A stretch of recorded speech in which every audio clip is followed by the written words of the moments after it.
এয়া আজি মে' মাহৰ 24 তাৰিখ 2024 চন। আমি মেপত দেখিছে এইটো ৱেডাৰ মেপ হয়। বৰষুণ আমাৰ অসমৰ এইখিনিত নাই, মানে স্পেচিয়েলি মিডল আছাম আৰু লৱাৰ আছাম।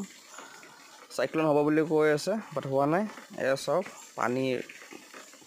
পুখুৰীত পানী দি আছোঁ, বহুত ৰ'দ, মাছ মৰিছে।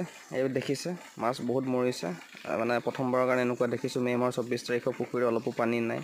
গৰমতে মাছ মৰিছে। মটৰেৰে পানী দি আছোঁ যদিও গৰমটো কমাব পৰা নাই, মাছ মৰিছে আৰু মৰিব। আজি প্ৰায় 2 কেজি মানৰ 8টা ভকুৱা মাছ মৰিলে, এটা কলিবা আধা কেজি মানৰ। আৰু আৰু কত মৰিছে চাগে, এতিয়া উপঙি উঠা নাই। দেখিম কি হয়, কি দিন পৰিছে এতিয়া। Global warming effect.